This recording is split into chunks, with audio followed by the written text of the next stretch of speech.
जब विदुर जी से महाराजा धीराज धृतराष्ट्र ने पूछा था कि स्वर्ग से ऊंचे किसको स्थान मिलता है, तो विदुर जी ने कहा था स्वर्गस्यो परितिष्ठता प्रभुस्य क्षमय युक्तो दरिद्रस्य प्रदान मान द्विमो पुरुषो राजन।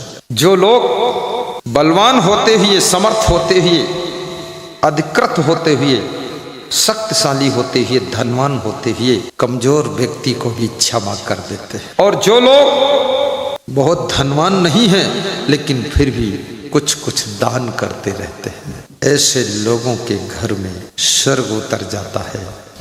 दान और क्षमा, दान से लोभ की मृत्यु होती है और क्षमा करने से क्रोध की ज्वाला बुझ जाती है, और जहां क्रोध की अग्नि बुझ जाती है वहीं शांति की लहरें उठना शुरू हो जाती है। शांति की लहर। काम, क्रोध, लोभ, मोह, ईर्ष्या, द्वेष, अहंकार, ये भी सब एक आदत ही है और कुछ नहीं। जैसी आदत बना लो, चिड़चिड़ा स्वभाव की आदत बना लो, रोज चिड़चिड़ाते रहो, घर वही रहेगा, घर वाली वही रहेगी, घर वाला वही रहे, लेकिन तुम चिड़चिड़े हो जाओगे। सुबह से लेकर चिड़चिड़ चिड़चिड़ करते रहो, टिल टिल टिल टिल करते रहो, बाकी घर के लोग हंसते रहते हैं कि अच्छा है, टिल टिल टिल टिल करने दो। इसलिए अपना स्वभाव भी बिगड़ने मत दो और अपनी आदतों को भी सुधारो। जिसके कारण तुम्हारे गार्जियन को डांटना पड़ता है वो सुधार भी कर लो। अपने माता पिता को डांटने के लिए मजबूर मत करो, अपनी पत्नी को डांटने के लिए मजबूर मत करो। रावण ने जब मजबूर कर दिया मंदोदरी को, तो मंदोदरी ने रावण को डांटा था। और जब तुम्हारी पत्नी तुमको डांट लगा दे तो समझ लेना अब खतरा ज्यादा बड़ा हो चुका है। अभी संभल जाओगे तो ठीक है, नहीं तो विनाश हो जाएगा। और जब पति आपको रोके तो रुक जाना, अगर फिर भी नहीं रुकी तो समझ लो विनाश होने वाला। सती जी को शिव जी ने रोका था कि मायके मत जाओ, सती जी नहीं मानी, गई तो विनाश हो गया। वहां गई तो पिताजी प्रेम से बोले नहीं, मां धीरे से बोली, बहनें हंस हंस कर मजाक करने लगी। ये सब देख करके सती जी को अपमान लगा। यज्ञ मंडप में पहुंची तो देखा शिव जी का पूजा में भाग ही नहीं, हिस्सा नहीं लगा है, कोई आसन नहीं है। बर्दाश्त न हुआ अपने पति का अपमान, यज्ञ कुंड में सती जी कूद गई, मर गई। शिव गणों ने शिव जी को सूचना दिया कि आपकी धर्म पत्नी यज्ञ कुंड में कूद कर जलकर मर गई। बोले कारण क्या हुआ? बोले आपका अपमान देखकर सहा न गया। याद रखना, किसी स्त्री का कितना अपमान हो जाए वो दुखी नहीं होती है, लेकिन अपने सामने अपने पति के अपमान को देख करके उसके दिल में घाव छू जाता है। इसलिए किसी की पत्नी के सामने उसका अपमान न करना, क्योंकि हर व्यक्ति सम्मान की जिंदगी जीना चाहता है। आदर।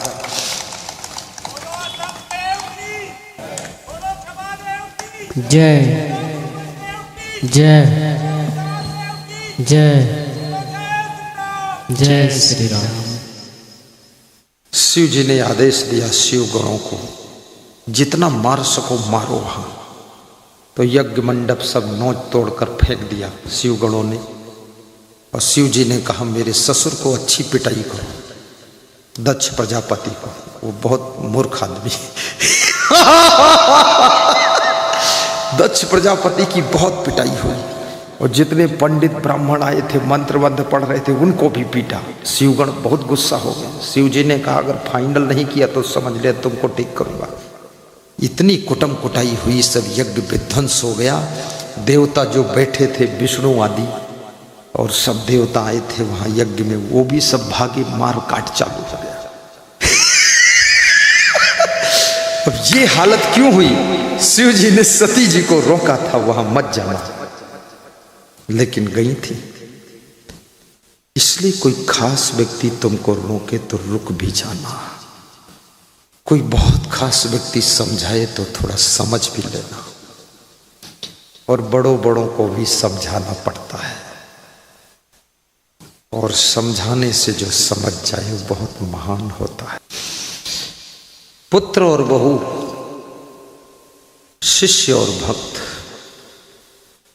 माता पिता और गुरु की सेवा करते, परंतु माता पिता और सास ससुर और गुरु ये भी बेटा बहू और अपने शिष्य और भक्त की सेवा करते हैं। दोनों की सेवा बिलग बिलग है। कौन कैसे सेवा करता है? कोई पानी पिलाता है, कोई गिलास का प्रबंध करता है, कोई बोर का प्रबंध करता है, कोई बिस्तर बिछाने की सेवा करता है, तो कोई मकान बनाकर सेवा किया है। लेकिन चाय पिलाने की सेवा सब देखते हैं, समझते हैं, लेकिन इतना बड़ा मकान बनाकर जिसने सेवा किया है वो दिखाई नहीं देती है। हर व्यक्ति सेवा में लगा हुआ है। कबीर साहब कहते हैं मैं भी सेवा कर रहा हूं। गुरु शिष्यों की सेवा करता है। गुरु ज्ञान के द्वारा, भक्ति के द्वारा संस्कार देकर आपकी सेवा करता है। आप उनको भोजन देकर, जलपान देकर, कपड़ा देकर, दक्षिणा देकर उनकी सेवा करते हैं। विशाल देव ने भक्ति भरण में लिखा है, नाशवान तन सेवा तुम्हारी बोध अनासी चीज है, करो गुरु भक्ति रोग मन छीजे। गुरु भक्ति करो तो मन की रोग नष्ट हो जाए। और हे गुरुदेव, आपके शरीर की सेवा नाशवान सेवा है, लेकिन आपने जो मेरी सेवा किया हे गुरु भगवान, वो अविनाशी सेवा है। वो अमर आत्मा का ज्ञान कराया। अमर आत्मा को कृतार्थ करने के लिए आपने साधना सिखाया, स्वाध्याय सिखाया, संस्कार दिया, तपस्या करना सिखाया, भक्ति सिखाया। आपने जो मेरी सेवा किया वो अविनाशी सेवा है, अमर आत्मा की सेवा है। और मैंने तो आपकी नासवान शरीर की सेवा किया है। जो आपको थोड़ा कपड़ा दिया, 6 महीने में फट गया, साबुन दिया 2 हफ्ते में ख़त्म हो गई, चप्पल दिया 3 महीने में टूट गए, लेकिन आपने जो दिया है वो न टूटने वाला है न फटने वाला है, वो अखंड ज्ञान दिया है। इसलिए आपकी सेवा मेरी सेवा से ज़्यादा बड़ी है। ऐसी सेवा गुरु भी करता है। कबीर साहब तो गुरुओं के गुरु सदगुरु हैं। कबीर साहब कहते हैं, हे मेरे पुत्र, हे मेरे भक्तों, हे मेरे संतों, मेरी सेवा को स्वीकार करो, मैं तुमको ज्ञान दे रहा हूं। कबीर साहब ने साखी प्रकरण में लिखा है, हाथ कटोरा खोआ भरा, मग जोवत दिन जाए, और कबीर उतरा चित्त से, छाछ दियो नहीं जाए। कबीर कहते हैं, मैं सुबह से लेकर शाम तक, बचपन से लेकर बुढ़ापे तक अपने हाथ में खोआ मावा का कटोरा भर कर लेकर खड़ा हूँ रास्ते में किनारे। रास्ता देखते देखते पूरा दिन बीत गया है। कोई ऐसा व्यक्ति नहीं मिला जिसको वो ज्ञान का खोआ खिला दूं, ज्ञान का मावा खिला दूं। कोई मिला नहीं, और जो मिला तो श्रद्धा विहीन मिला, तो उसको मैं छाछ भी नहीं दे सकता हूँ। मावा तो अलग है। छाछ किसे कहते हैं? छाछ का अर्थ होता है झूठा ज्ञान, पाखंडी ज्ञान, आडंबरी ज्ञान, वो नहीं दे सकता। कबीर कहते दूंगा तो सच्चा और अच्छा ज्ञान ही दूंगा, बाकी ये आडंबर का ज्ञान कभी नहीं दूंगा। कबीर बहुत विचित्र संत है। कबीर न होते पूरे विश्व में आडंबर का अंधेरा छा जाता। कबीर जैसा संत भारत की धरती पर अवतार लेने के बाद भी आज वर्तमान में नए नए लोग आडंबर को फैलाने वाले, पाखंड को बढ़ाने वाले, अंधविश्वास को और मजबूत करने वाले पैदा हो गए। नए नए तरीके से कोई बताता है चावल के ऊपर ओम लिख दो तो कल्याण हो जाएगा, तो मैं कहता हूँ तेरी नाक के ऊपर ओम लिख दो तो ज़्यादा कल्याण हो जाएगा। मूर्ख आदमी फालतू बात करता है। कोई बोलता बेल पत्र पर ओम नमः शिवाय लिख दो तो उद्धार हो जाएगा। ये सब फालतू आडंबर अंधविश्वास है। याद रखना, शिव जी के गुणों को धारण करो। ओम नमः शिवाय। शिव जी कैसे थे? शिव जी बहुत ज्ञानी थे और शिव जी अपनी पत्नी के साथ में बहुत प्रेम भाव से रहते थे। तुम भी उस तरह से रहो। और शिव जी विद्वान भी थे और शिव जी गुरु भक्त भी थे। ये आडंबर फैला करके कल्याण नहीं हो सकता है। ये भूत प्रेत बताना, भूत झाड़ना, चुड़ैल बताना। कभी बताते हैं तुम्हारे पूर्व मोहल्ले वाली चुड़ैल तुम पर लगी है। कोई बोलता है 7 भूत हैं तुम्हारे घर में, 7 भूत। छत्तीसगढ़ में भी बहुत भ्रम फैला हुआ है। भरम का बांधाई जग यही विधिया वे जाए। सब भरम में फंसे हैं लोग। बहुत आडंबर है। 7.5 शनि लगा है किसी को और कोई ऐसे भ्रम में भूल रहा है।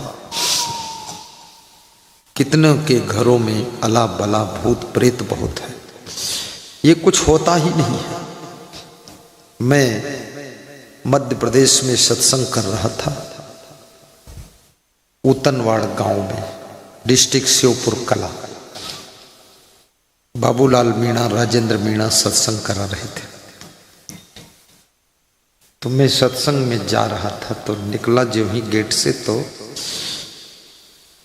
रास्ते में एक औरत जोर से आई और फट से गिर गई और गिर कर लुढ़कते लुढ़कते दूर तक चली गई।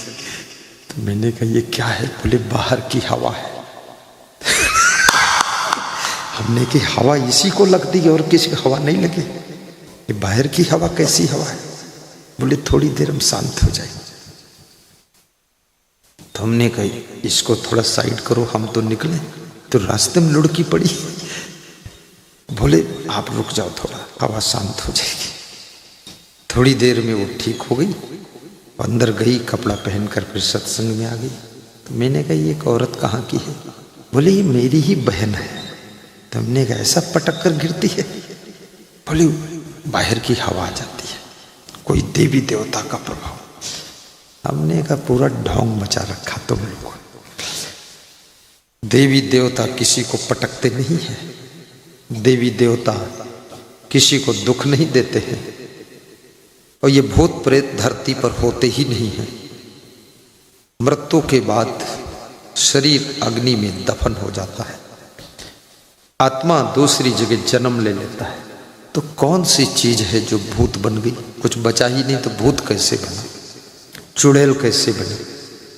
और भूत प्रेत चुड़ैल यदि होते हैं तो फिर ये पता लगाओ ये शौचालय कहाँ जाते हैं और इनको मच्छर काटते तो मच्छरदानी कहाँ से लगाते। फिर तो सरकार को इनके लिए भी राशन भेजना पड़ेगा, इनका भंडारा भी होना चाहिए। फिर इन भूतों के प्रवचन करने के लिए अलग से प्रोग्राम करना पड़ेगा। ये सब इतना आडंबर फैला दिया है।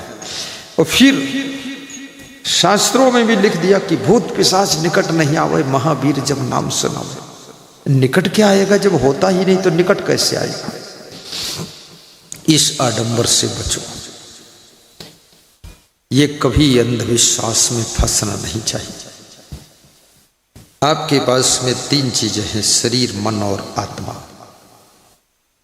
मृत्यु के बाद शरीर अग्नि में दफन हो जाता है। आत्मा कर्म संस्कारों के वशीभूत होकर के दूसरी जगह नए शरीर को धारण करता है और ये मन वासना के रूप में आत्मा के साथ में जाता है। इसलिए मैं निवेदन करूंगा कि पुनर्जन्म होता है और पूर्व जन्म में तुमने क्या किया था वो भी होता है और आत्मा के साथ में सूक्ष्म कर्मों के संस्कारों का बंडल रहता है। इसलिए सबका भाग्य एक जैसा नहीं होता है, जुदा जुदा भाग्य। सगे भाइयों का भाग्य भी जुदा जुदा है। एक ही घर में रहने वालों का भाग्य अलग अलग है। एक ही आश्रम में रहने वाले साधुओं की किस्मत अलग अलग है। और भाग्यशाली की पहचान है, जो भाग्यशाली होगा वो बुद्धिमान होगा, और जो सौभाग्यशाली होगा वो चरित्रवान होगा, और जो महाभाग्यशाली होगा वो विवेकवान होगा, और जो विवेकवान, चरित्रवान और बुद्धिमान होगा वही धनवान होगा, वही महान होगा, वही सबके कल्याण का बीड़ा भी उठाएगा। यदि बुद्धिमान बनना चाहते हो तो बुद्धिमानों की संगत भी करो, मूर्खों की संगत में तुम भी मूर्ख हो जाओगे। ज्ञान बढ़ई गुणवान की संगति, ध्यान बढ़ई तपसी संग कीन्हे, मोह बढ़ई परिवार की संगति, लोभ बढ़ई धन में चित दीन्हे, क्रोध बढ़ई नर मूढ़ की संगति, काम बढ़ई प्रिय संग कीन्हे, बुद्धि विवेक विचार बढ़े कवि दीन सुसजन संगति कीन्हे, ज्ञान घटे नर मूढ़ की संगति, ध्यान घटे चित्त को भर माहे। कितने लोगों को एक अक्षर याद ही नहीं होता, नारी की संगति बुद्धि, कितने साधु है उसको एक अक्षर याद नहीं। मैं सोचता हूं ये इसको याद क्यों नहीं होता है, उसका चित्त भ्रम रहा है इधर उधर, एकाग्रता नहीं। कितना ही बुद्धिमान व्यक्ति हो, लेकिन अगर मन में एकाग्रता नहीं है तो धेला भर याद नहीं हो। एकाग्रता, कंसंट्रेट ऑफ माइंड। विद्यार्थी जिसका मन एकाग्र नहीं है कुछ नहीं याद होगा, फेल हो जाए। और मन आपका है, एकाग्र आपको करना है। किसान का भी मन अगर खेती में एकाग्र नहीं है तो खेती में भी असफलता आएगी। दुकानदार का मन दुकान में एकाग्र नहीं है, थोड़ी देर दुकान में बैठता है, फिर उधर घूमता है, फिर मोबाइल चलाता रहता है। ग्राहक आता है, वो मूड नीचे किए, तुम नहीं सफल हो पाओगे। साधु को भी अपना मन एकाग्र करना चाहिए। महात्मा जी को चंचल मन तुम्हें सफलता से ब्रेक लगा देता है। और मन कैसे चंचल हो जाता है? अश्लील गीत गानों में यदि रुचि है तो मन चंचल होता चला जाएगा। अश्लील दृश्य देखने में रुचि है तो मन की चंचलता बढ़ने वाली है। कुसंगत में रुचि है तो मन आपका बंदर हो जाएगा, छलांग मारेगा। और सत्संग में यदि रुचि है तो मन धीरे धीरे एकाग्रता की साधना में डूब जाएगा। हमारे साथ में एक साधक है, रमेश दास नाम, कह रहा था पढ़ने में फेल, काम में फेल, घर में फेल। बोले फेल, हम फेल। बोले पिताजी कुछ कहे उसमें भी फेल, माँ समझाए तो समझता नहीं, फेल।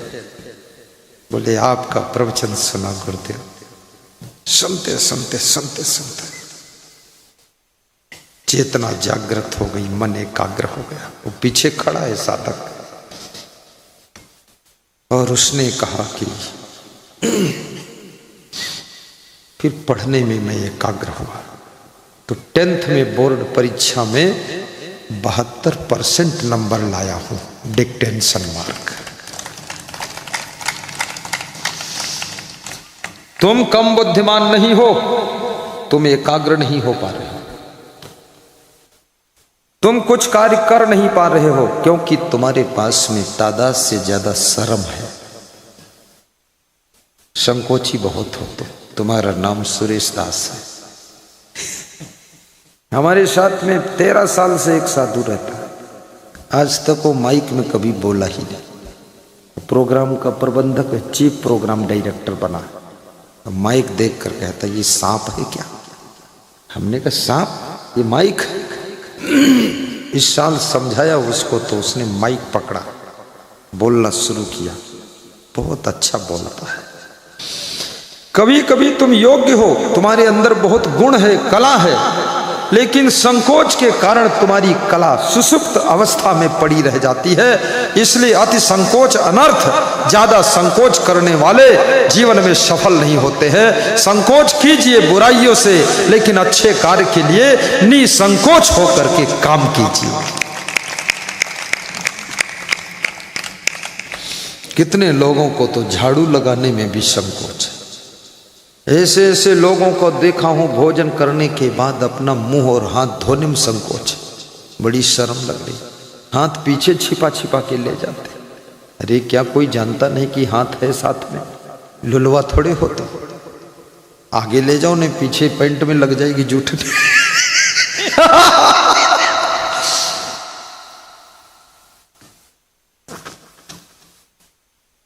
छोटे छोटे कार्यों को करने में यदि संकोच आ जाए तो समझ लो संकोच के पीछे अभिमान भी खड़ा है। झाड़ू लगाने में क्यों संकोच है? अभिमान है आपके अंदर। दूसरों को पानी पिलाने में क्यों तुम पीछे हो? अभिमान है कि मैं बहुत बड़ा हूं, मैं पानी कैसे पिलाऊं।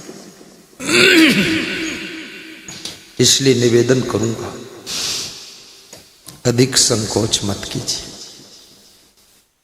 थोड़ी शर्म रखिए।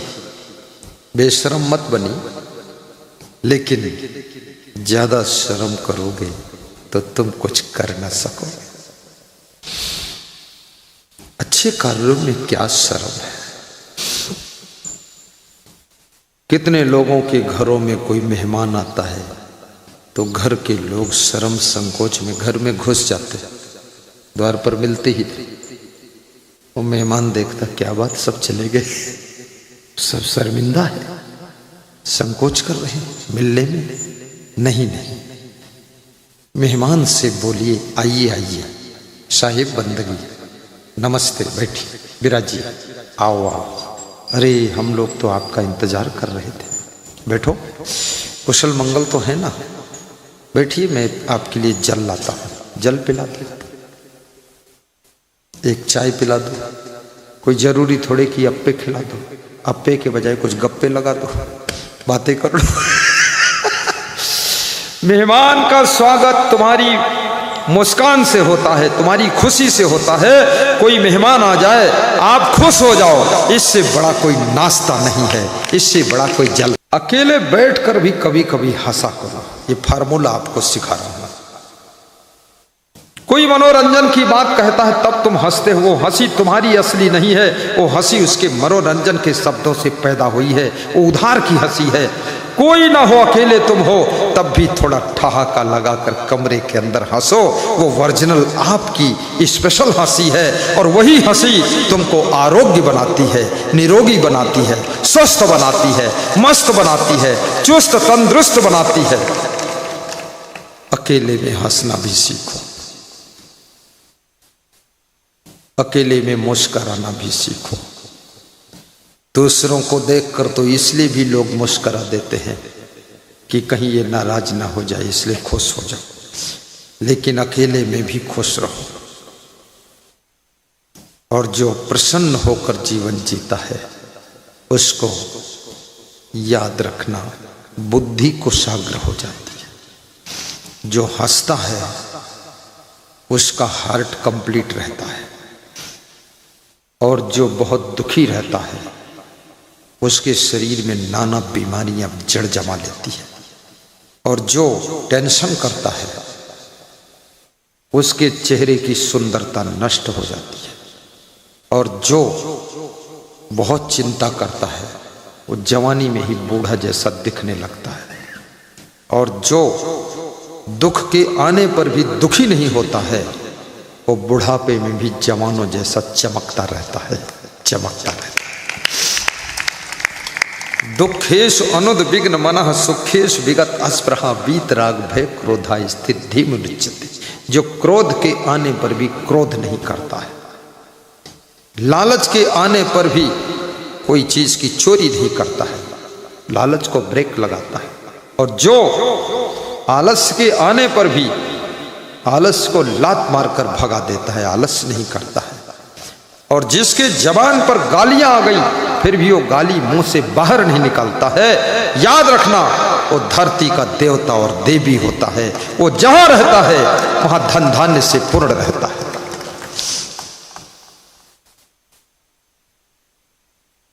विदुर जी से धृतराष्ट्र ने पूछा था राज्य और लक्ष्मी का अधिकारी कौन बनता है? तो विदुर जी ने कहा था सन्यछति यो बेगम उत्थितम क्रोधा हर्षयो सांश्रियो भाजनम यश्च आपत्स न मुह्यति। हे राजन, जो आपत्ति के आने पर घबराता नहीं है, जिसका धैर्य टूटता नहीं, हिम्मत खंडित नहीं होती, कितनी बड़ी आपत्ति आ जाए, और क्रोध के आने पर भी जो क्रोध करता नहीं है, और खुशी के आने पर जो ढोल बजा बजा कर खुशी को प्रकट नहीं करता है, जो खुशी को हजम करना जानता है और क्रोध की आग को सहन करना जानता है, और आपत्ति में भी जो मुस्कुरा कर जीना जानता है, वो राज्य और लक्ष्मी का अधिकारी बनता है, राज्य और लक्ष्मी का अधिकारी बनता है। इसलिए राजनीति के क्षेत्र में कभी तुम्हारा टिकट कट जाए तो भी दुखी मत होना। टिकट कटा है, टांग थोड़े कटी, उसमें क्या चिंता की बात है। बिहार में चुनाव था तो एक नेता सड़क पर लोट पोट कर टांगे पटक रहा था कि हम तो मर गए, बर्बाद हो गए, टिकट नहीं मिला। मोटा मोटा नेता था, 60 साल की उम्र थी, और लोट कर रो रहा था बच्चों जैसे। तो मैंने देखा, मैंने कहा तो पूरा मूर्ख है। अरे टिकट नहीं मिला तो क्या बात है। मुकेश अंबानी को कभी टिकट नहीं मिला, क्या फर्क पड़ा। रतन टाटा को कभी टिकट नहीं मिला और लेने का प्रयास भी नहीं किया, क्या फर्क है। सरकार को खरीदने की सामर्थ्य है। याद रखना, आपन तेज संभारो आपे, तीनों लोग हाथ दे कापे। बड़ा सा बड़ा नेता उन्नतशील व्यक्ति के चरणों में कदमों में आकर बैठ जाता है, इसलिए अपनी उन्नति करो। बोलिए सद्गुरु भगवान की जय।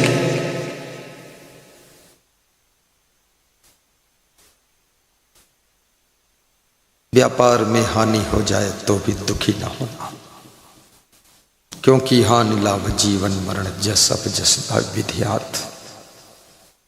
ये तो संसार का नियम है, लहर पर लहर चल रही है। तो कबीर साहब की एक कहानी सुना रहा था। कबीर साहब ने वो साधु के हाथ में रस्सी देखा और रस्सी गले में गाय के बंधी हुई थी। ये कहानी थी। तो कबीर साहब ने अपने शिष्यों से पूछा, ये गाय आदमी से बंधी है कि आदमी गाय से बंधा है? शिष्यों ने कहा गाय आदमी से बंधी है। संतों की मंडली को देख करके वो गाय भाग गई, रस्सी टूट गई।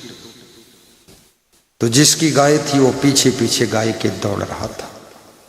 तो कबीर साहब ने कहा, सोचो, गाय यदि आदमी से बंधी होती तो आदमी के पीछे पीछे गाय भागती, और गाय की रस्सी टूट गई तो गाय के पीछे पीछे आदमी भाग रहा है। सोचो जरा कौन किससे बंधा है। तो शिष्यों ने कहा, वास्तव में जो दिख रहा है वो नहीं है, जो नहीं दिख रहा वही है।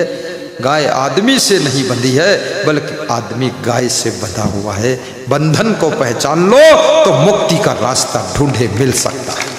बोलिए सदगुरु कबीर साहिब की जय।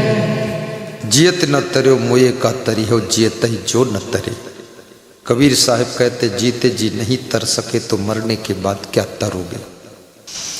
जिंदा में ही गुड़ाखों से मुक्त हो जाओ, तमाकू से मुक्त हो जाओ, बीड़ी सिगरेट से मुक्त हो जाओ, गाली गलौज से मुक्त हो जाओ, मांस मछली अंडा मुर्गा शराब से मुक्त हो जाओ, ऐसा वैसा खाने पीने से मुक्त हो जाओ, बुराइयों से मुक्त हो जाओ, ओगड़ों से मुक्त हो जाओ, तो समझ लो 80% तो जिंदा में ही मुक्त हो गए। अब मरने के बाद फिर पूरा मुक्त ही हो जाओगे। ये कहाँ शराब पी रहे हो। शराब का प्रचलन छत्तीसगढ़ प्रदेश में भी बहुत है।